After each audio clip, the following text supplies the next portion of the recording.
Bismillahirrahmanirrahim. Assalamualaikum warahmatullahi wabarakatuh. Selamat malam dan salam sejahtera. Kita jumpa lagi malam ini.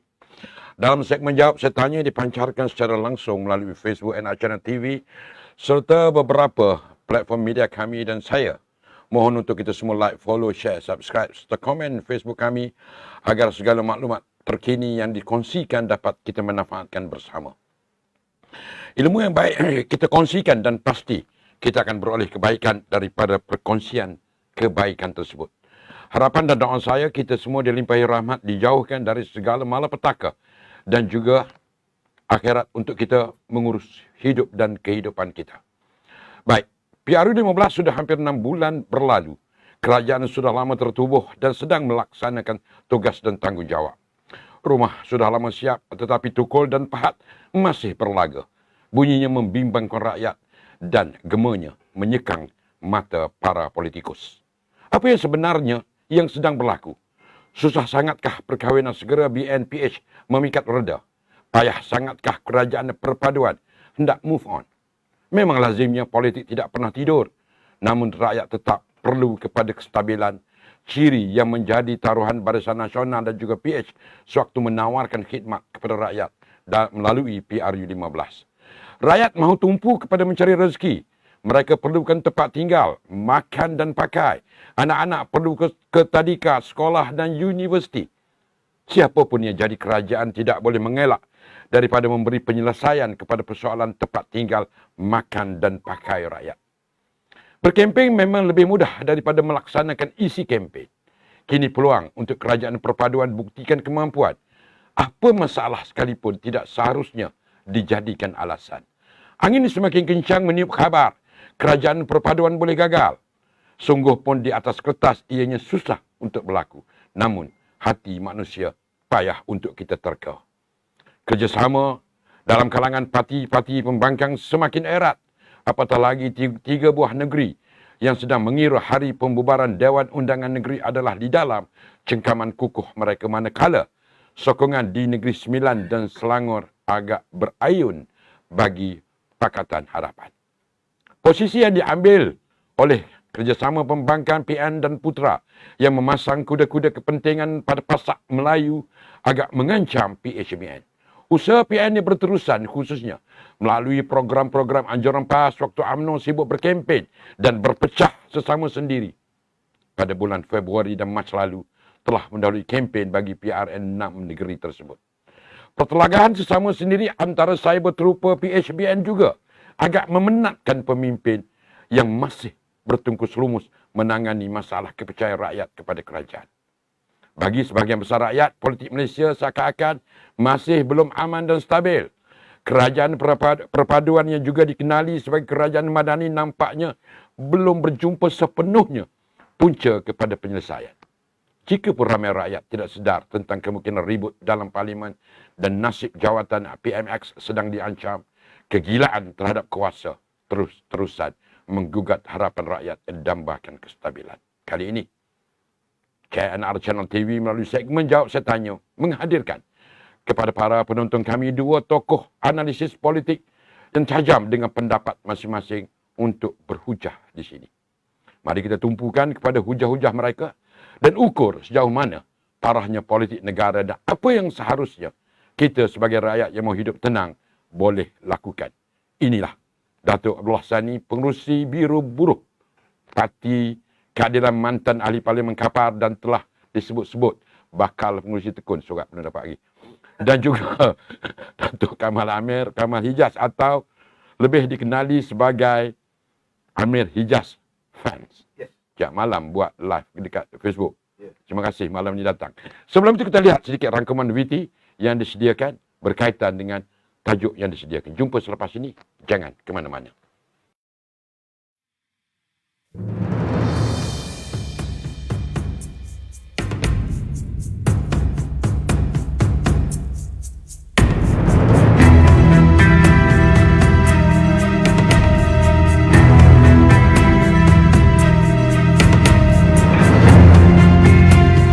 Kami ke Pasar Malam Jalan Tuanku Abdul Rahman yang kini dipindahkan sempena bulan Ramadan. Aktiviti perniagaan rancak. Pelanggan juga tidak putus-putus tiba untuk mendapatkan makanan serta keperluan mereka.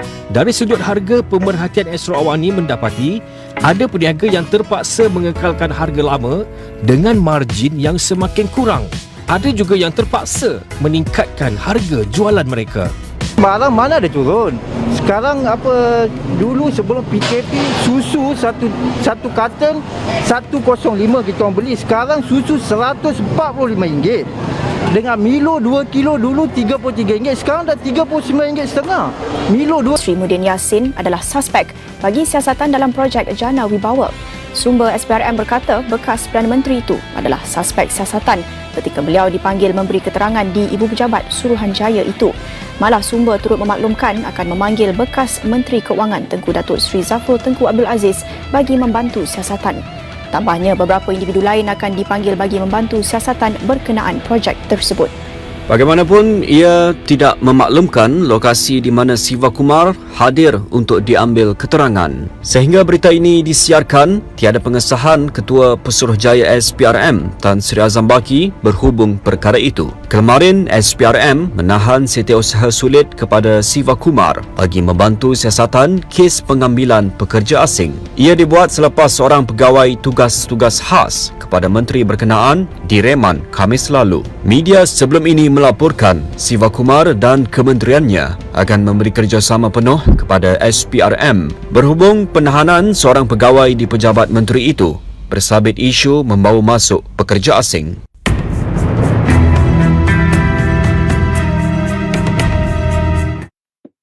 Assalamualaikum warahmatullahi wabarakatuh. Assalamualaikum. Ini dua tokoh yang saya perkenalkan awal tadi. Di sebelah saya, dekat dengan saya ni, Datuk Abdullah Sani. Ya. Mantan MP Kapar. Di ujung sana, Amir Hijaz.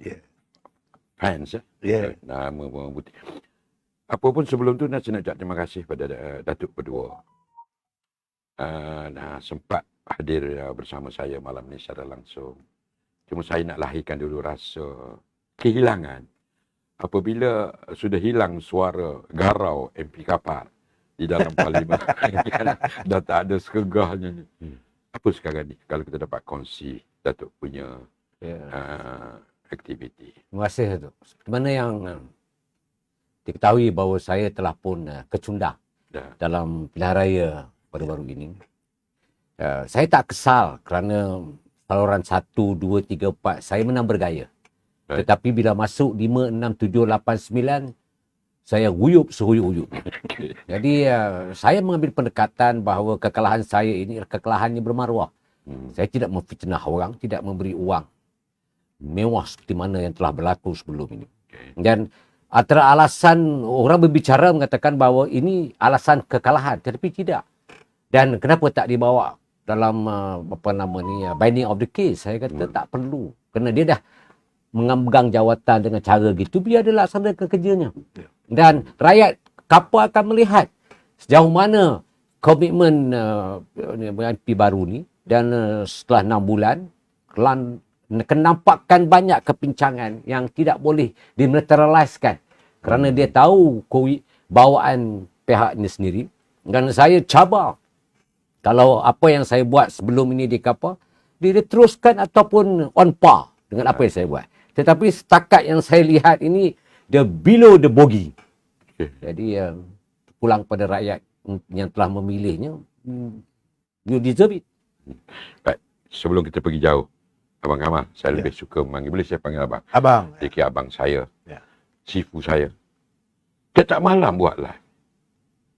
Apa sebenarnya yang Abang cuba nak sampaikan kepada rakyat? Saya nak melontarkan pada warga bahawa dalam keadaan sekarang ini masih lagi dah 6 bulan dah kerajaan tertubuh. Tapi masih sana sini, itu tak betul, ini tak betul. Kita kena move on.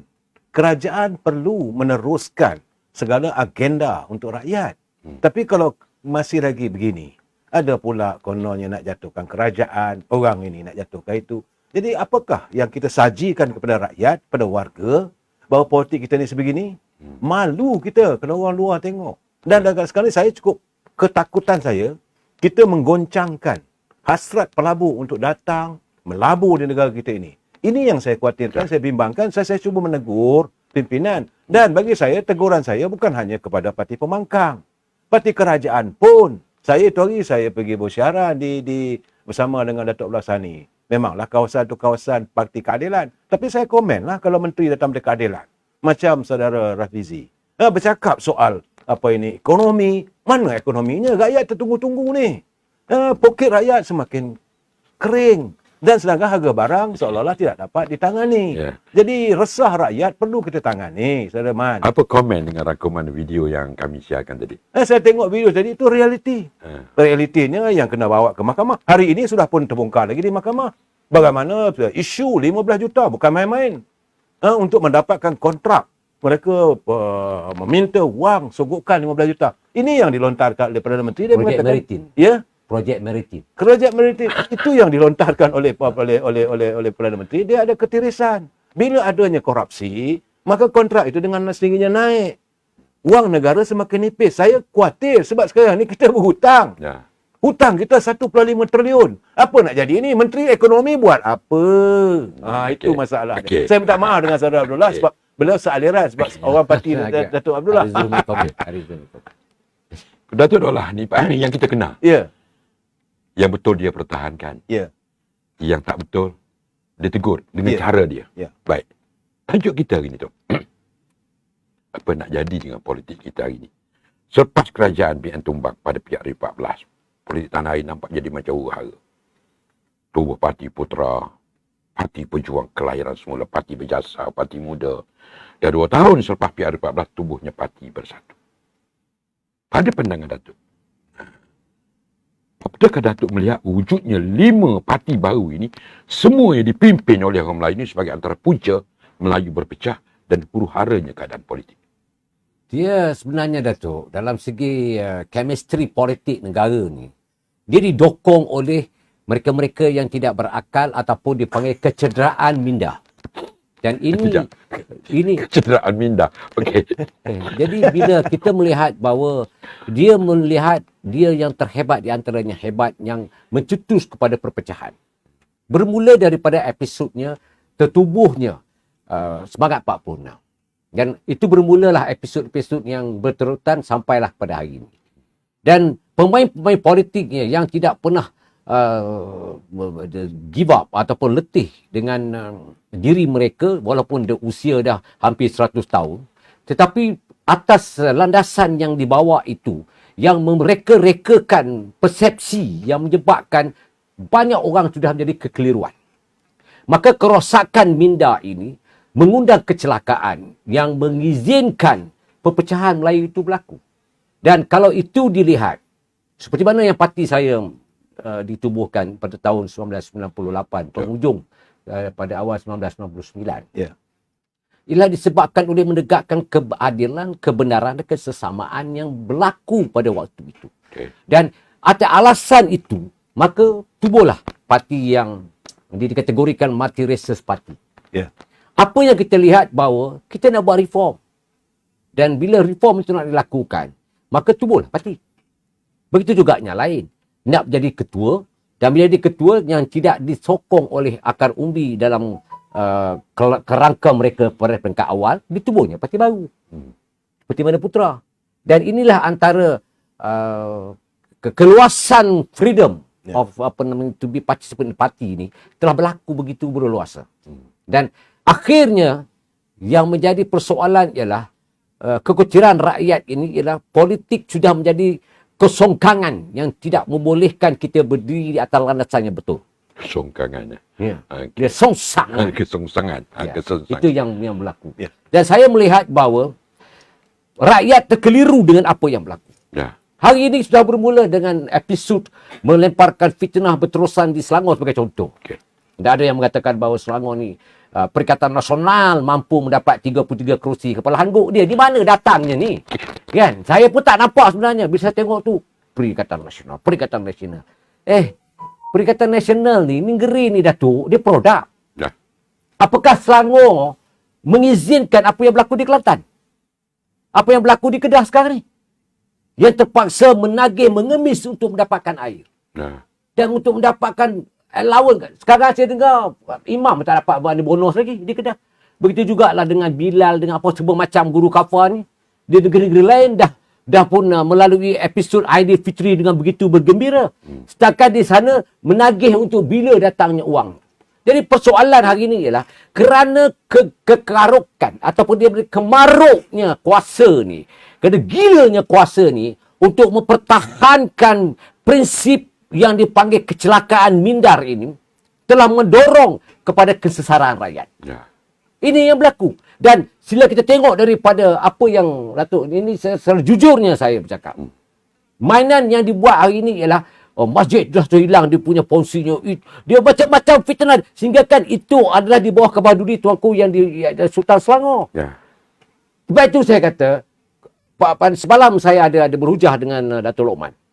Persoalan kita ialah kita mempertahankan perlembagaan. Kita mempertahankan agama Islam sebagai agama rasmi negara ini. Ya. Dia tak boleh lagi dipertikaikan. Raja-raja wajib kita dokong. Dan kita akan sokong sampai bila-bila. Tetapi kita melihat daripada perangai-perangai sial ni, tuanku yang di-Pertuan Agong dah bertitah. Dah bercakap dengan jelas. Tak payahlah. Tuanku yang Sultan Johor pun mengatakan, sudahlah. Pun dia duk buat juga mainan, apa nama dia panggil, persepsi yang berusul pada fitnah. Saya tidak terperanjat. Kerana pada tahun 1981, dia ada main dari isu tu dengan UMNO, dengan PAS. Dia bila PAS menyerang UMNO, mengatakan kafir dan sebagainya, boleh lembu tak boleh makan. Dah bermula dah pun. Saya lah UMNO masa tu, saya tahulah. Okay. Jadi persoalan kita ialah, bila berlakunya ketamakan dan kerosakan mindar itu, menyebabkan rakyat yang sesat. Ini ya sakit ataupun rosaknya otak-otak para politikus yang berlaku dalam negara ini. Bermaknanya daripada kegilaan politikus ni tadi yang Datuk maksudkan umur sekejap yang Datuk maksudkan umur dah dekat 100 tahun. Tiba-tiba hari ini dia nak bercakap tentang penyatuan Melayu. Sedangkan dia lah menjadi punca kepada rosaknya Melayu sehingga negara menjadi seperti apa yang sedang berlaku pada hari ini. Setuju sangat 100% tanpa bantahan. Sebab yang pertama yang saya nak beritahu, yang dikata bahawa orang Melayu susah hari ini, kita nak satukan orang Melayu. Kepala hangguk dia. Yang penting hari inilah kamu yang merosakkannya. Dan punca daripada kamu lah. Dan datangnya semangat Papunang, datangnya keadilan, datangnya Putera, datang serba macam. Kenapa? Kerana itulah yang mengguriskan bahawa kekuasaan yang kamu pegang atas perpecahan rakyat yang berlaku. Abang Kamal melihat daripada kenyataan yang dibuat oleh Datuk Dollah tentang perpecahan Melayu sehingga negara menjadi seperti ini. Bagaimana? Yes, saya melihat bahawa keadaan warga bangsa kita ni dibedak-bedakkan hanya kerana untuk mencapai matlamat politik. Sebagaimana kata Datuk Abdullah tadi, kesonsangan dalam politik saya dah suarakan berkali-kali, bertahun dah bercakap. Sampai bilakah kita ni, warga bangsa kita nak bersatu? Tapi kalau ada pimpinan yang meletakkan kepentingan jawatan, matlamat saya lihat hari ini, apa yang berlaku hari ini, ketidakstabilan politik ini dicetuskan oleh tak ramai mana pun, 5-6 kerat. Ya. Saya mengharapkan agar kalau boleh, biarlah kali ini rakyat menghukum mereka. Memang dalam sistem demokrasi, hukuman yang wajar dilakukan oleh rakyat. Kalau pemimpin tak baik, rakyat akan menghukum. Jadi sekarang ni kita melihat, bayangkanlah, daripada zaman Tengku Brahman, dia dah bergaduh. Saya tak mau sebut nama lah. Dalam zaman Tengku Brahman, dia bergaduh. Cuma dia tak sempat lagi, dia nak tunjai Tun Razak aja. Datang Tun Hussein dia pasang orang, lusuh selama Palestin lawan. Okey. Kemudian, saya kata, malah dia sendiri buang diri dia. Ini saya kata orang ni berada dalam krisis. Dia sendiri jadi Perdana Menteri dan tempoh 22 bulan mengizinkan diri dia ada krisis politik dan tersingkir. Datuk Perdana Pak Lah kononnya Mr. Clean Man. Peringkat awal. Cukup tenang negara ni. Dia tak boleh tengok. Bila tenang aja negara ni, dia create krisis. Perosak betul lah ni. Dia rosak. Lepas Pak Lah, datang pula Seri Najib. Dah pula Datuk Seri Najib pula salah. Lepas Datuk Seri Najib, dia naik jadi Perdana Menteri. Berbalah juga akhirnya dia sendiri singkir diri dia. Bukan ada sesiapa, saya tak nampak dalam langkah Sheraton, orang mengatakan dia tak percaya pada Dr. Mahathir. Tidak. Dia sendiri letak jawatan katanya dia singkirkan diri dia. Kemudian naik pula Tan Sri Muhyiddin. Berbalah juga sedangkan parti itu dia yang mewujudkan. Selesai dah apa ini Tan Sri Muhyiddin, naik pula Datuk Seri Sabri. Pun kena balon juga. Dan hari ini Datuk Seri Anwar Ibrahim. Memanglah dari awal lagi, dari dulu lagi kita semua tahu bahawa perbalahan ini dah berpuluh tahun. Saya dah cakap semalam. Ini Datuk, saya kata takkanlah negara kita ni nak melayan benda begini. Berpuluh tahun perbalahan Datuk Seri Anwar Ibrahim dengan Dr. Mahathir. Sudah-sudahlah. Macam kata Datuk Abdullah tadi. Istana pun dah tegur. Mana lagi orang Melayu nak mengadu? Istana dah menegur agar pemain-pemain politik sudahlah. Let's move, bawa negara ini maju ke hadapan. Ini masalah yang kita dapat ni ada ni. Ya. Saya setuju. Okey, itulah. Ya. Rakyat sekarang ni ibarat sedang memikul pemimpin yang bersifat seperti biawak hidup yang sedang mencakar kestabilan, mencari makan. Saya gunakan perkataan rakyat memikul biawak hidup. Ya. Pandangan Toklah, sampai bila biawak hidup ini harus dibenarkan untuk terus mengkacau ganggu negara yang sedang diusahakan oleh PMX ini untuk mengembalikan semula. Seakhirnya apabila perlakuan yang dibuat oleh pemimpin celaka sial haram jadah, dia memikirkan diri dia sendiri dan di kalangan keluarga mereka dan juga sahabat-sahabatnya. Mengheret rakyat untuk bersama dengan mereka untuk memecah belahkan dan tidak menstabilkan dalam segi perpaduan. Bukan memecah belah, dipecah belahkan. Dipecah belahkan. Jadi saya melihat bahawa mereka-mereka ini sebenarnya mereka-mereka yang berkepentingan diri. Sebagai contohnya, Datuk, dilatih sebagai duta Timur Tengah. Apa dia yang telah dilakukan? Kemudian baru ni orang Melayu telah pun ditipu, telah pun ditindas. Melayu mananya tindas ni?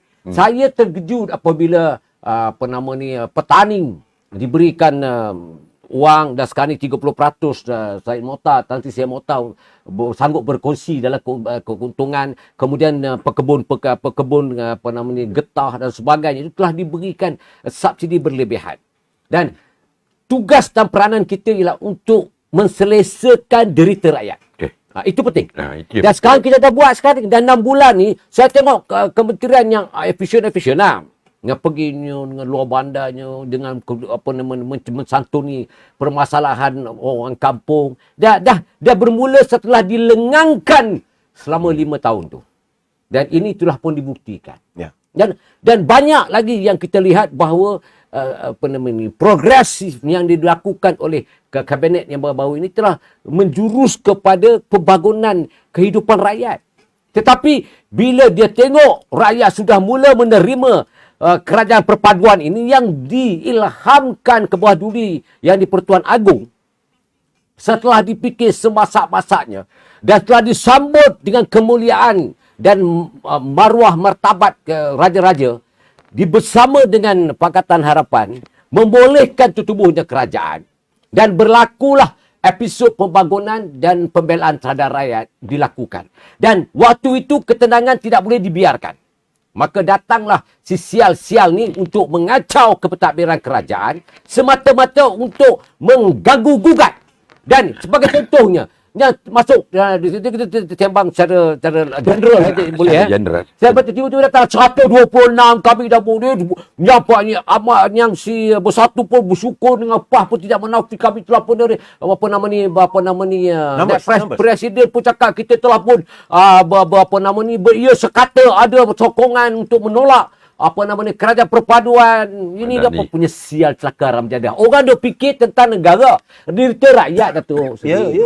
Tetapi dia sibuk dengan 126 lah, 100 macam-macam lah dia punya number tu. Dan bila melihat begitu, pelabur akan takut. Apa yang tulis di kamar Amir? Saya kata betul. Bila pelabur betul, tapi dengan 148 tutup majoriti tu, kenampakan agak menggigau lah. Yang saya boleh katakan di mana Datuk Seri Anwar cakap. Menggigau. Memang menggigau betul pun. Dan tiba-tiba berangan nak jadi Perdana Menteri pula. Allahu Akbar. Datuk, kalau you imagine lah kalau itu jadi Perdana Menteri negara ni macam mana agak-agaknya. Nak pergi ke Mekah pun tak boleh. Mana mungkin kita nak merestui orang yang seperti Perdana Menteri. Hai, rosak satu negara. Hancur. Baik. Tok Kamal, bila Toklah sebut pasal angka ni, baru ni heboh lah. Yang heboh ni budak macai bersatu je. Ya.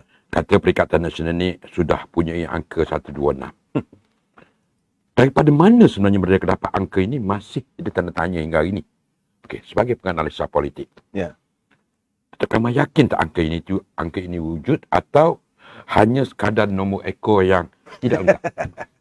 Sebenarnya kadang-kadang mereka cuba memetik balik sejarah silam. Waktu awal pembentukan kerajaan perpaduan ini, waktu dulu Yang Mulia Tuan Agong memanggil dua orang ni. Yang Amat Muhammad Datuk Seri Anwar Ibrahim dan Tan Sri Muhyiddin untuk membentuk kerajaan. Waktu itu ada pula dalam UMNO ni yang saya panggilkan sebagai parasit dalam UMNO ni, kononnya mereka nak menjangkakan menggunakan akuan bersumpah SD daripada UMNO tu ada lebih kurang dalam 12 orang. Jadi angka disebut 12. Kalau 12 kemudian katanya datang daripada parti daripada Sarawak. Jadi dengan 74 kerusi, kalau 126 berarti campur lagi 12 orang ada 86. Jadi 86 kononnya ada 30 daripada Sabah Sarawak. Itu yang dikatakan 126. Sedangkan ini igawan. Bagi saya number tu dah tak ada dah. Dah tidak ada. Sebab itu Presiden UMNO dah mengatakan Barisan Nasional kekal 30. Alhamdulillah. Ini jelas. Tapi masih lagi dimainkan lagi. Saya tak tahu untuk apa. Apa tujuan. Saya tidak nampak apa keberuntungan bagi mereka. Sedangkan ini mendatangkan masalah pada negara. Ini mendatangkan masalah pada rakyat. Rakyat sedang nanti ni. Saya cakap terus terang lah. Saya benci kalau tengok orang bercakap, I got the numbers. I got the numbers akan jatuh, akan tumbang. Nak tumbang apa nak tumbang? Mereka lupa bahawa baliklah pada perlembagaan negara. Pelantikan Perdana Menteri, absolute power by the Yang di-Pertuan Agong. Ya. Itu kuasa, tak ada siapa pun yang boleh menentukan. Kalau tuanku kata, nak kan, you menang ahli parlimen. Kalau takdirnya itu hari, Datuk Luar Sani menang di Kapar. Tuanku kata, saya nak Luar Sani sebagai ahli parlimen. Maka Datuk Luar Sani akan bawa lah sokongan dia di parlimen. Sebagai Perdana Menteri. Sebagai Perdana Menteri. Itu dia punya natijah yang perlu dipahami. Jadi okeylah, saya terimalah. Kalau ada jatuhlah Datuk Anwar Ibrahim. Siapa? Siapa? Ini masalah dia. Tapi jangan lupa, kenyataan mereka, ini mereka sudah bermain dengan undang-undang. Mereka boleh dibawa di bawah undang-undang treasons. Sebab mereka mengkhianati kerajaan. Kerajaan ini adalah kerajaan dulu Yang Mulia Tuan Agong. Saya dah bercakap, boleh kata malah mengingat pada rakyat. Cuma berbezanya apabila dulu Dr. Mahathir naik jadi Perdana Menteri, dia merubah daripada urusan Seri Paduka Baginda Yang Tuan Agong, ditukar kepada urusan kerajaan. Ini yang dipusingkan pemikiran rakyat. Sedangkan kerajaan adalah duli Yang Mulia Tuan Agong. His absolute power untuk menentukan. Jadi nak diberikan apa lagi? Saya tak nampak. Kalau you berkata soal numbers ini, itulah. Mereka bermain dengan SD yang dulu. SD waktu awal. Inilah yang dijaja. Bagi saya, mimpi yang tidak kesampaian. Dan sanggup tak 12 orang ni kosongkan kursi untuk nak bertanding semula? Ini satu hal lagi. Itu belum lagi. Itu belum kita masuk bab. Kalau benar mereka sekarang ni nak juga nak redah juga, maka berlaku kekosongan. Tapi kalau dia dipecat boleh. Tapi kalau dia keluar dan dia kosongkan, dia tidak boleh bertanding. Itu sekarang ni ada pertikaian kononnya. Tak tahulah Datuk, waktu Datuk jadi ahli parlimen tu, Datuk yang membuat undang-undang tu. Dia bukan ayat tergantung, tetapi dia menjurus kepada memboleh argument itu dibuat. Ya. Tak apa. Isu yang tu kita bincang semula.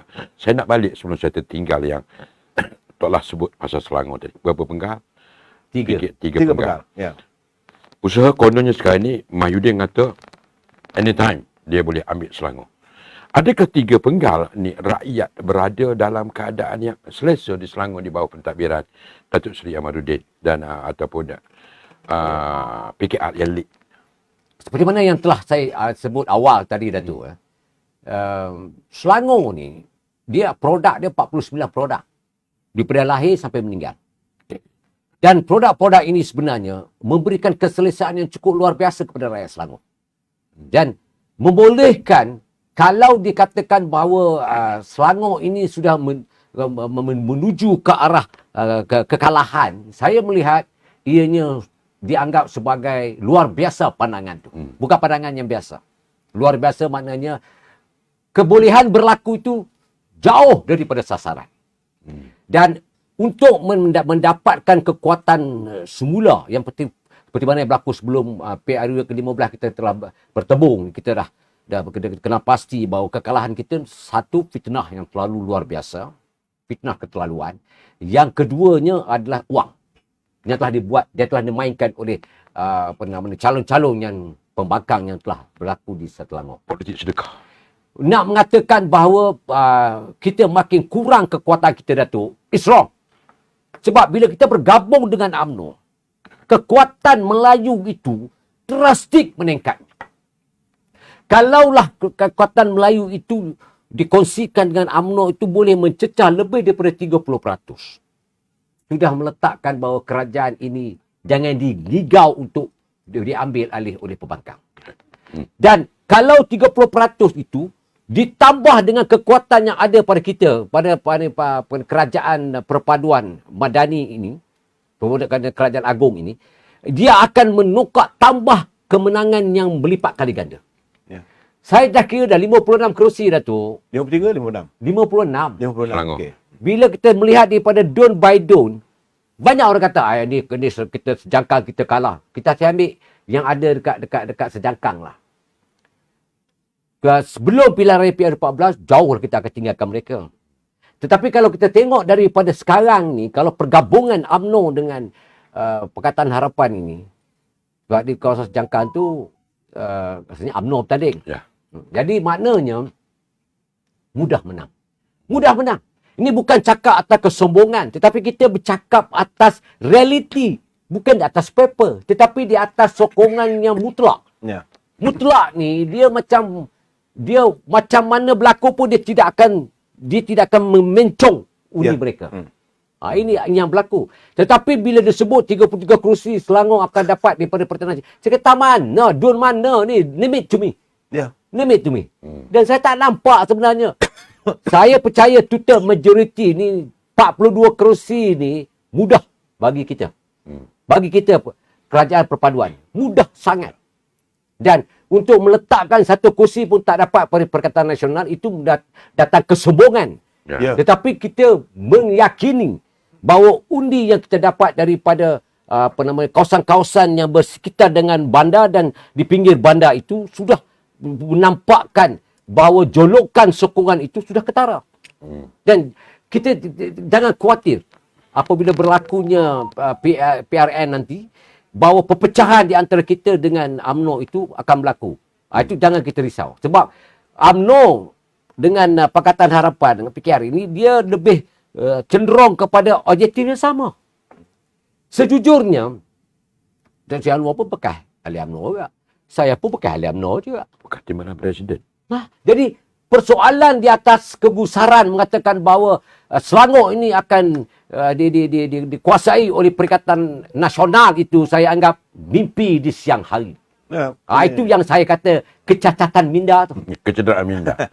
Itu kecacatan. Ya. Kecederaan minda tu dia merosakkan bangsa. Okey. Dia ada beza tu. Dia ada pening. Dia pening. Berkomen banyak. Ya. Itulah, tapi tak apa, kita Elok ambil satu juga kalau ada komen. Saya pun Ah, banyak komen. ada komen-komen ni.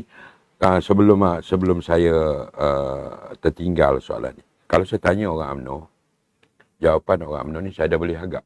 Saya nak tanya untuk lah tentang soalan UMNO ni boleh? Boleh? Okey. Sekarang ni orang melihat rakyat kononnya ataupun pembenci UMNO ni, dia melihat UMNO ni jadi mangsa DAP dalam kerajaan. Jadi apa disebut? Ya. Baruah. Ya. Macam-macam disebut. Pandangan Datuk lah sendiri. Bila UMNO DAP dalam, sebab dia ada sedikit tu. Kalau Tok Lah boleh ulang. Ini barulah saya nak saya sebenarnya pandangan seperti ini betul-betul celaka siaran menjadah. Dia nak merosakkan. Sekarang ni kalau kita tengok DAP punya kerusi yang 42 kerusi. Dan UMNO Barisan Nasional 30. Ya. Dia ada 4 menteri. UMNO ada 6 menteri. 1. 6 bulan berlalu, ada masalah. Bunyi tepi-tepi longkang tu biarlah. Yang itu bunyi-bunyi tu tak boleh kita sekat. Kali Cicak ini mengkarung. demokrasi, negara yang berdemokrasi. Okey, kita benarkan pandangan diberikan. Tetapi yang fokusnya ialah rangkaian kekuatan kita tu. Yang saya dengan DAP begitu lama. Dan saya mengakui bahawa kalau sekiranya berlaku kepincangan pandangan, kalau sebab dia kerajaan kan, kita kata pincang pandangan tu, dia dibincang di antara kabinet. Dan kita sekarang dimaklumkan ada pertemuan himpunan Pakatan perpaduan yang berlangsung pada 14 hari bulan. Mesyuarat Sekretariat Kajian Perpaduan Agung ini berlangsung tiap-tiap minggu. Begitu juga dengan majlis presidennya. Begitu juga ikatan itu nampaknya tidak terungkai dengan pandangan-pandangan yang sial ini untuk memecah belahkan perpaduan negara. Dan ini tidak boleh kita anggap sebagai apa namanya benteng untuk kita move on dan kita nak banner semula negara ini. Yang rosak ni kerana penyangap pelahap ni yang sakau sana sakau sini yang akan kita dengar di mahkamah di beberapa hari ini. Dan ini adalah antara untuk memberikan ugutan kepada Perdana Menteri Datuk Seri Anwar Ibrahim. Bila mana berlakunya begitu, dia akan kendurkan sikit tindakan dia. Tapi I know Anwar Ibrahim, lagi kau tekan dia, lagi dia melompat. For sure. Lawan tetap lawan. Ya, lawan tetap lawan. Lawan sampai menang. Dan ini tidak boleh dibiarkan. Dan saya yakin dan percaya. Betul-betul kau cakap. Bila berlakunya, ada pandangan yang berbeza dalam segi tindakan yang akan diambil oleh perpaduan dengan cadangan dibuat oleh UMNO. Saya punya pandangan seiring dengan Datuk Seri Anwar Ibrahim. Kerajaan perpaduan ini kerajaan yang adil, yang tidak akan menzalimi sesiapa, yang akan memberikan ruang ke hak pada mereka. Dan saya akui bahawa tindakan segera diambil Datuk Seri Anwar Ibrahim itu terlalu excellent. Contohnya dia nak bawa Jolo masuk balik. Dan tangkap Jolo tu masuk. Macam mana dia tangkap? Kenapa? Nak menegakkan keadilan. Jadi di sini dia nak kenampakkan bahawa yang merompak itu tetap jadi perompak. Dan yang terinaya itu tetap dibela. Jadi apa yang kita nak buat sekarang ini ialah kita nak move on, kita kena bentuk kekuatan keyakinan. Membentuk keyakinan ini sebenarnya rakyat kena faham bahawa apa yang mereka hendak. Derita mereka itu perlu diselesaikan. Dan derita itu sedang diatur. Yang lain-lain perpecahan DAP menjadi UMNO menjadi tunggangan DAP menjadi barwa DAP di kepala otak dia. Yang sekarang yang ada ialah kita nak memastikan negara ini selamat. Dan tak ada 6 bulan berpecah pun. Dan dengan begitu DAP menyerang UMNO, UMNO menyerang DAP, tak ada. Sikit-sikit tu biasa. Itu macam kita pergi jalan lah Datuk. Sikit-sikit kata bila keadaan sejuk sikit batuk lah. Jadi batuk itu biasa. Bila kita kena hujan, basah kuyuk, kita sejuk. Lepas tu kita mandi, kita segarkan balik. Dia jadi normal balik. Jadi jangan kita ambil ketika kita batuk tu menjadi isu lah tu. Betul? Baik, Dr. Kamal. Yang dilabelkan oleh Datuk Dollah sebagai ahli politik yang cacat akal, cedera mental. Mereka ini sebenarnya sekarang ini sedang cuba berusaha, bukan berusaha setiap hari. Mereka cuba nak menggagalkan kerajaan Madani ini. Dengan mengaitkan UMNO, DAP. Sedangkan mereka lupa sebenarnya terbentuknya kerajaan perpaduan ini, kerajaan Madani ini adalah hasil daripada titah tuanku. Mengapa mereka tak boleh terima? Ini titah raja, bukan kehendak Datuk Seri Anwar, bukan kehendak Zahid Hamidi. Kenapa ditutup kenyataan ini? Sebagai orang politik ni, mereka akan mengujukkan kepelbagai isu. Okey? Bagi saya, isunya, saya tak nampak lah benda begitu. Dek, saya lebih suka nak bercakap tentang Selangor. Tadi nak cakap nak santun apa yang Datuk Dollah cakap. Selangor concern. 3 penggal.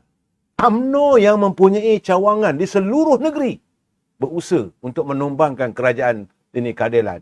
Tak dapat, dek. Apatah parti yang baru tubuh sekarang ni nak menjatuhkan kerajaan yang ada sekarang ni? Allah. Sedangkan dengan adanya kehadiran cawangan UMNO di seluruh negeri Selangor ni akan bersama dengan kerajaan perpaduan. Alhamdulillah. Noh kata nak jadikan Selangor, Noh Omar kata jadikan Selangor ini lubuk Perikatan Nasional. Mimpi. Boleh. Tak ada. Tak siapa. Tak boleh. Itu satu. Itu yang kecederaan minda lah tu. Betul. Cacat minda. Yang kedua tentang olahan tentang DAP. Yang menjadi ketakutan sekarang ni sebenarnya, saya pun heran. Kenapa orang kita nak menyantuni ketakutan MCA? 1 tahun, 2 tahun saya dah bercakap. Banyak orang tak tahu sejak sejarahnya MCA ni bersama dengan Barisan Nasional, bila adanya pertandingan pilihan raya, UMNO tanggung semua. Keseluruhan wang deposit pun UMNO yang bayar. Banyak orang tak tahu yang ini. Termasuk MIC. Termasuk MIC yang dalam kawasan dalam Ikatan Barisan Nasional. Dan sekarang ni mereka takut. Saya dah bercakap 2 tahun dulu. bahawa besar kemungkinan MCA, MIC dan gerakan golong tikar. Dan ini yang terjadi sebenarnya. Dan kita kena lihat, parti yang paling chauvinis, parti yang paling resis apabila berlakunya kejadian 13 Mei 1969, bukan DAP. Ya. Yang mencetuskannya adalah parti gerakan. Waktu itu Lim Chong Yu, dia bergaduh dengan Tun Tan Siew Sin. Dan akhirnya berlakunya perbalahan apa semua. Dan dia menggunakan isu resis di Pulau Pinang. Tapi almarhum Tun Razak menyantuni. Cuma saya heran, waktu itu kita boleh terima pula gerakan ni menyerta dalam ni Perikatan Nasional, dalam Barisan Nasional. Kenapa tidak disantuni sekarang ni? DAP yang sudah bersama. Apa ada masalahnya? Dan untuk di Negeri Selangor ni, jangan mimpilah MCA nak dapat. Cuma saya lihat sekarang ni, sepatutnya mereka mencari jalan supaya memecahkan antara MCA dengan DAP. Sepatutnya kalau mereka nak bermain politik. Tapi saya heran, ditujukan kepada UMNO, ditujukan kepada kehadiran orang Melayu terancam. Nak terancam mana dengan 42 kursi?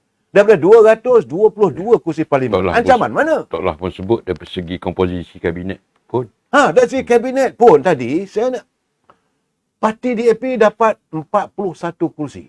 Menang. Dapat 4 kursi aja. Dan bukanlah kementerian yang kita dulu masa saya moden dapat kementerian cak ayam aja UMNO ni dia bagi. Bolehlah nak dibanggakan kononnya dapat 15 kursi ahli menteri dalam kabinet Tan Sri Muhyiddin. Begitu juga dengan Datuk Seri Sabri. Kementerian mana? Cak ayam. Dan waktu Pakatan Harapan tu hari mentadbir negara 22 bulan. Di mana letaknya kursi-kursi untuk warga bangsa kita? Saya nak cakap terus terang lah. Tak ada. Akhirnya mereka meletakkan warga bangsa kita tu di tepi. Mereka menyantuni. Saya malah nak sebutlah benda ni sejarah. Tetapi perlu juga diulangi agar sejarah ini dilihat. Bagaimana sekarang ni, hari ini, kementerian-kementerian penting kita jaga. Di mana letaknya bahawa kita tidak menyantuni warga bangsa Melayu? Nah, contoh saya bagi tahu. Apabila Datuk Seri Anwar Ibrahim meletakkan Datuk Seri Ahmadi sebagai Presiden UMNO, ya, Menteri Pembangunan Luar bandar. Kemajuan luar bandar. Memang pun orang Melayu banyak di luar bandar. Dan semua saya mintalah anak-anak yang merantau, sianlah ibu bapa kita di kampung. Mereka memerlukan pembelaan. Jadi jangan kita pula terjebak, biarkan pula ibu bapa kita di kampung-kampung desa-desa. Mereka memerlukan sentuhan. Apa yang dilakukan oleh Presiden UMNO? Memegang amanah Datuk Seri Anwar Ibrahim. Beliau mahu supaya warga petani, warga pesawah, warga nelayan disantuni secara mutlak. Dan terbukti hari raya baru ni tak pernah pun petani dapat RM1,000. Kali ini dapat RM1,000 wang untuk hari raya. Cuma saya katakan janganlah kita asyik minta aja bila datang perayaan ada peruntukan. Tak sepatutnya begitulah. Tapi kita mengembelingkan. Subsidi untuk nelayan sudah ada. Subsidi untuk padi pesawah sudah ada. Subsidi untuk peladang, kelapa sawit dan sebagainya sudah ada. Dan insya-Allah saya yakin sebelah saya ni kalaulah ditakdirkan dapat surat Ejen Tekun, dia akan menyantuni usahawan-usahawan di mana yang terdiri daripada warga bangsa kita yang duduk di luar bandar. Mereka yang buat keripik ubi, buat keripik pisang akan dibangunkan. Datuk, saya cakap terus terang Datuk, kalau Datuk tak lakukan, lumat Datuk saya kerjakan Datuk nanti. Ini dia panggil sumpah keramat.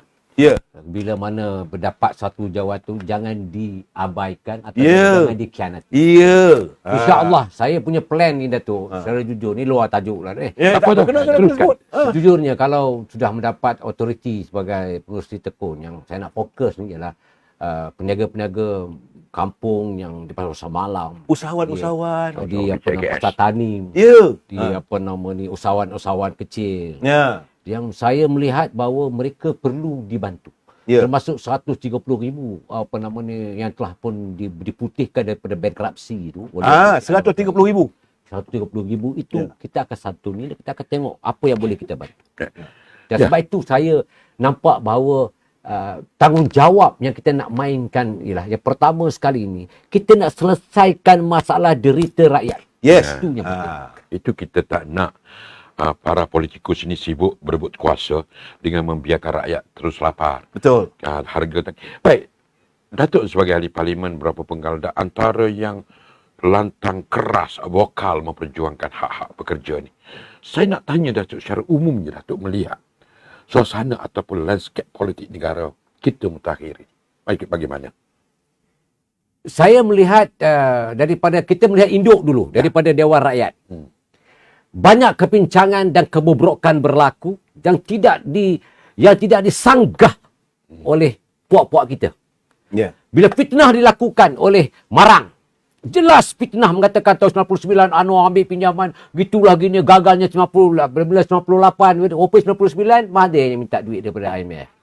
Begitulah juga, itu fitnah yang begitu menyaratkan fikiran rakyat. Ya. Lepas tu pula, hari wanita dia kata LGBT lah, semualah ni. Lepas tu pula, kalau kita tengok daripada kesosangan pandangan, Kelantan dianak cirikan, tidak diberikan bajet yang rasional, bajet yang adil. Ni apa pun sial ni. Baca dululah baru kau cakap. Betul. Ini kau nak cakap bila kau menyebut ustaz, kau ustazah, kau boleh cakap apa yang menghalalkan walaupun dia yang haram. Ini namanya celaka sial haram jadah. Jadi orang pilih kau tu bukan jadi perosak. Ya. Ini berlaku. Jadi ini kalau politikun ni Datuk sekejap lagi. Kerana soalan dia pun jawab dia ni. Ya. Yang berlaku dalam berlega waktu ini ialah emosi fokus untuk pembangunan politik itu sebenarnya telah dihancurkan dengan dia panggil sebagai dia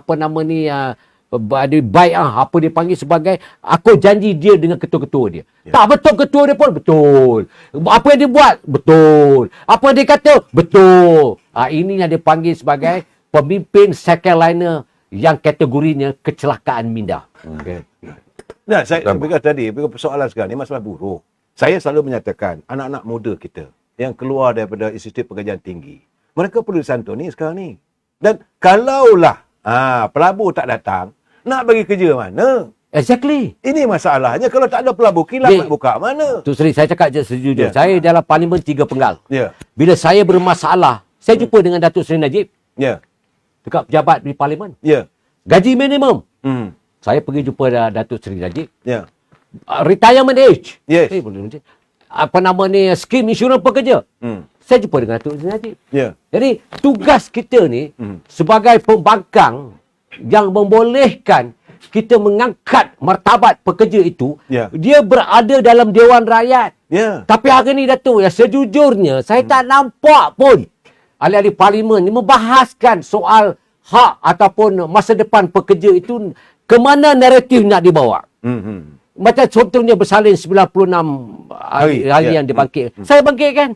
Dan akhir menjadi akta. Di bawah Seksyen 37 ditingkatkan daripada 60 kepada 96. Begitulah juga dengan skim insurans pekerja. Peranan yang kena mainkan oleh politikus ni ataupun pemimpin dalam Dewan Rakyat ini untuk membina kedudukan derita rakyat, untuk mengatasi masalah mereka. Bila Datuk Seri Anwar kata sabar, nanti kalau kita dah ekonomi dah pulih, kita akan fikir gaji pejabat awam dan gaji minimum wage. Ini namanya kita ada naratif. Apa yang kita nak kena perkasakan ialah perkuatkan apa yang kurang itu dijadikan dasar yang membolehkan rakyat itu dapat dibela.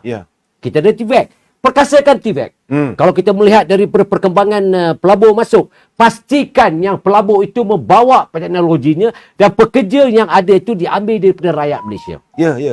Ini perlu difokus. Bukan bersabit saya menang 32,000 majoriti. Saya telah mengalahkan giant killer. Saya punya KPI saya pergi tengok melawat ke pasar, pergi pasar, pergi kenuri kahwin, pergi ni apa punya jadah ni.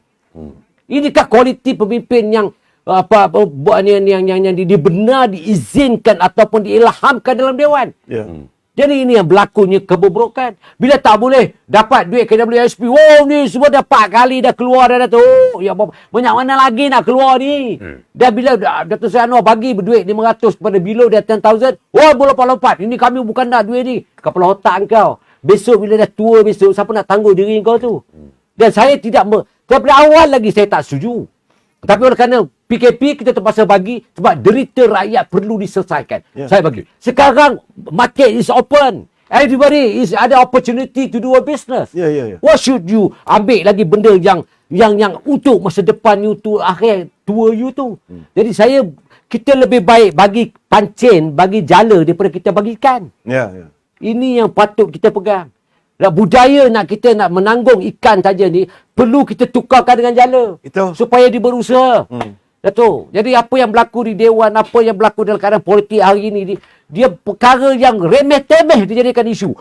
UMNO jadi tu ada jadi apa nama ni, baruah kepada DAP. Mananya katakan DAP? Macam baru ni pula dia kata apa nama dia, orang Melayu miskin setelah saya tak ada Perdana Menteri, kepelanggung kau. Zaman kau lah Melayu yang menjadi sengsara.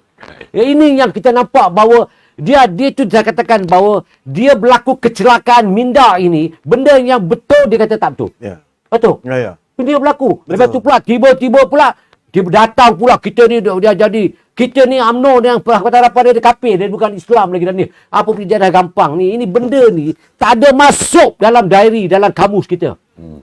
Jadi kan tu. Berjuang untuk rakyat, untuk negara. Untuk negara dan rakyat ini tidak langsung difokus. Namakan saya satu perkara yang dibawa oleh Perikatan Nasional persidangan yang baru ini yang menjurus kepada pembangunan dan pembelaan rakyat. You name it, me one. Apa yang diorang lawan, pertahankan untuk menambahkan apa nama ni derita rakyat itu dapat diselesaikan. Ada. Apa dia? Curi duit. Curi duit. Ini yang dia panggil sakau sial, sakau haram jadah. Ketika kita dikurung, ketika dikunci, dan ketika kita diseksa, tak boleh keluar apa semua, dia sakaunya duit. Kan. Anak boleh curi minyak subsidi.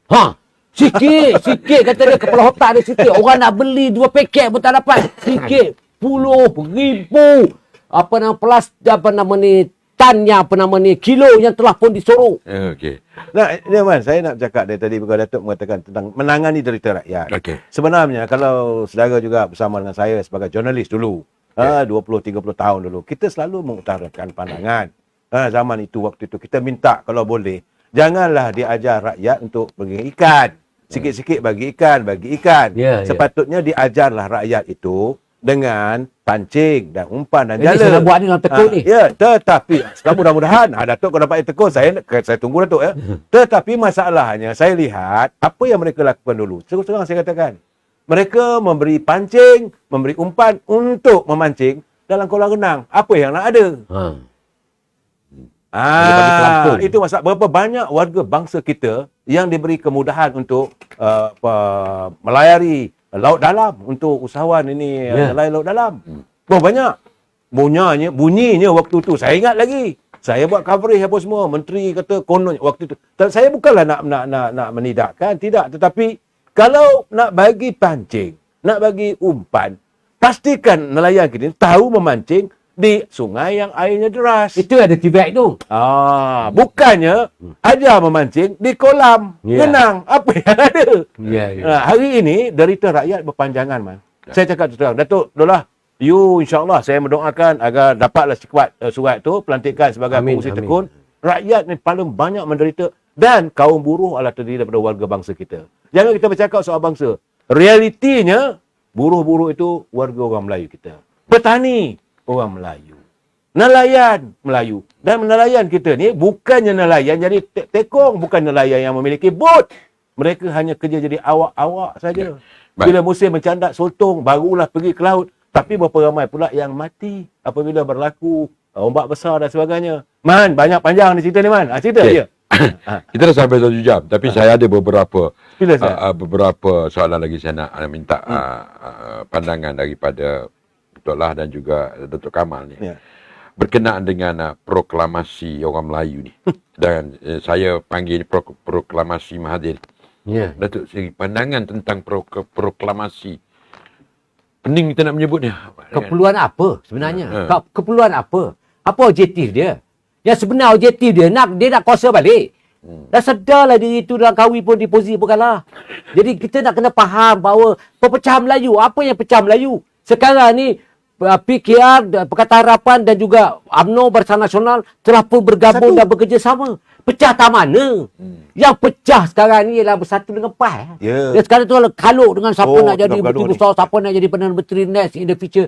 Itu biar dia mampus lah, biar dia punya agenda dia orang lah. Tetapi yang perpecah Melayu di mana? Saya tak nampak langsung pecah Melayu. Dan dulunya saya tak pernah terfikir nak duduk sini nak bercakap dengan Datuk. Hari ni kita bercakap. Dan kita bercakap dalam satu nada. Bukan ada differences opinion yang menjurus kepada perpecahan. Tak ada pun. Kita bercakap benda yang sama. Menjaga perlembagaan. memelihara raja-raja, bangsa, agama itu dikekalkan dalam perlembagaan. Prinsip rukun negara. Saudara, kita tak apresiasi rukun negara. Kita tak pernah bercanggah lah pandangan itu. Ya. Itu asas. Sejak bila pula saya ni berlega dalam otak kecederaan ini mengatakan bahawa saya nak lawan dengan perlembagaan, saya tidak bersetuju dengan isi kandungan perlembagaan. Yang cakap dari 81 tu dia. Akhirnya bersumpah dia tak boleh pegang. Dia tengah menjaga perlembagaan. Ini apa punya sial tak tahulah. Tapi itu yang berlaku dia tu. Ya. Kita perpecahan ini sebenarnya tidak langsung berada dalam posisi kritikal. Baik, Tuan Kamal. Setiap kali berlaku PRU daripada 1 sehinggalah ke 15 dan nak datang pula PRN di 6 buah negeri ni, ditunggangnya isu agama dan bangsa ni. Sampai bila benda ni rakyat tak celik dengan apa yang Terus terang, hari ni saya baca pula satu kenyataan anak warga Memali. Bapanya adalah korban. Sedih kan macam tu? Saya baca benda begitu, saya beritik air mata sebab bagaimana bapanya akhirnya menjadi korban. Sebab itu saya bercakap kalau boleh jangan kita bangkitkan persoalan mati katak ni. Ya, tapi itulah dia bangkitkan sekarang ni. Jadi soalnya sekarang ni kenapa agama ditonggang? Saya selalu bercakap, dalam politik ada 2 perkara saja. Boleh katakan tiap malam saya bercakap mengingatkan warga bahawa politik ni, kecanduan politik tu satu agama, satu rasis. Kalau kamu champion menunggang agama, itulah kamu dapat menggapai warga. Yakin warga untuk menyokong kamu. Tapi apakah diizinkan? Kenapa agama ni? Sepatutnya saya setuju dengan pandangan Presiden UMNO. Agama itu bukan digunakan untuk politik. Tetapi politik itu memelihara peradaban agama dan kita bina agama. Kalau teruskan juga kita berdakwah dan sebagainya dengan adanya politik. Bukan menggunakan agama untuk mendapat saran politik. Itu pegangan Presiden UMNO. Ya, betul. Sebab itu saya menyokong sampai sekarang. Ya. Sekarang jangan lupa saya. Baik, Dok. Ya. Salah. Dia orang Presiden. Ya. Okey. Sanusi ni pula. Apa ni itulah MB Kedah kata. Dia kata sesiapa yang jadi ejen perbalahan serta perpecahan adalah syaitan. Ini kenyataan dia. Tidak kontras ke dengan apa yang Sanusi sendiri buat di Kedah dengan Presiden PAS dan kepimpinan PAS buat di peringkat pusat. Ni nak pecahkan ni. 126, 148 nak tukar PM lah, nak tukar kerajaan ni. Betul lah. Dia macam ni. Ketika berlakunya kecederaan minda, ianya tidak pernah memelihara dalam segi fakta. Dia lebih suka meludah ke langit, ludahan itu kena kat muka dia. Dan dia tidak pernah bercakap berkenaan dengan fakta. Dia bercakap berkenaan dengan emosi. Dia bercakap awal tadi. Nafsu. Ya, jadi berlakunya keadaan sekarang ini ialah Menteri Besar Kedah tu selalu bercakap dalam emosi. Dan dia selalu bercakap mengikut rentak dia. Dan rentak dia ni pula kadang-kadang ni menjelekkan. Tetapi benda itu berlaku. Bila mana kau ni mengatakan kita ni bukan Islam, kita dah melanggar adat Rasulullah SAW. Macam-macam lah kata dia. Yang ini pula kata kalau kita tak menyokong dia, kita kategori sebagai orang yang terkeluar daripada agama. Dan menjadi satu budaya. Saya cakap je Datuk Umar, memang betul lah setuju dengan you. Bila masuk pilihan raya je, akan berlakulah tonggangan agama dibuat. Dan ini mula-mula. Dan masing-masing nak menjatuhkan hukum mengatakan dia ni kafir, dia ni munafik, dia ni barwa itu, yang ni dah mula dah. Jadi persoalannya ialah rakyat kena sedar bahawa apa yang berlaku kepada politik waktu ini ialah meraih sokongan. Jadi janganlah kita jadi pak baduk yang macam mana yang berlaku yang baru ni dengan dengan belon kuning dengan tahapa celaka haram jadah hanya menyakap benda-benda yang tak masuk akal. Jadi semua itu menjadi satu dia pakai rancangan untuk mereka nak mencetuskan huru-hara. Dan inilah yang kita lihat bahawa kita kadang-kadang penguasaan ni kena begitu tegas lah. Saya nampak tegas. Kena perlu tegas lah Datuk Man. Dah tak boleh kompromi ni orang macam ni dah. Garia. Dah ada dakwaan yang melanggar perlembagaan. Yang merosakkan keharmonian negara. Yang mencabar kerajaan di bawah Kebetulan Tuanku Yang Agung. Ya. Boleh buat dah. Tangkap dah dakwa mereka ni. Dan hukum sekali hukum yang lain akan menjadi ketakutan dan gusar. Dan ini tidak boleh dibiarkan. Tak boleh dibiarkan. Yang saya nampak, bukan saya takut kepada serangan mereka-mereka, tapi fitnah yang keterlaluan, yang melampau dari segi otak. Saya kata kerosakan otak ni, kecederaan itu yang berlaku. Mereka rasuah pengundi untuk menang PRU 15. Ya. Mereka tuduh orang lain. Saya kena, ya betul. Saya akui. Okey, Tok Kamal. Untuk 2 minit simpulkan politik Malaysia apa sudah jadi kalau ada tertinggal. Saya cuma satu saja kalau saya tertinggal pun, sebab saya sebenarnya nak menjawab apabila Menteri Besar Kedah datang ke Selangor. Dia kata kenapa orang Selangor tak boleh bagi Menteri Besar mesti datang daripada rakyat Selangor. Saya kata saya terfikirlah dia nak buat politik Kedah ke politik Selangor. Selangor ni semua orang datang. Selangor ini adalah lembah Kelang adalah kawasan kekayaan. Semua datang daripada Johor, datang daripada Kelantan, datang daripada Terengganu, datang. So, apa masalahnya kalau nak jadi menteri besarnya? Itu masalah saya. Yang kedua, saya katakan tadi bahawa dalam kecelaruan hari ini, mereka mencetuskan celaruan, saya tak tahu apa matlamatnya. Tetapi yang saya nampak, natijahnya, berlakulah kehancuran ekonomi negara. Ini yang mereka cuba lakukan supaya Perdana Menteri kerajaan hari ini dilihat gagal. Jangan lupa, slogan mereka kerajaan gagal.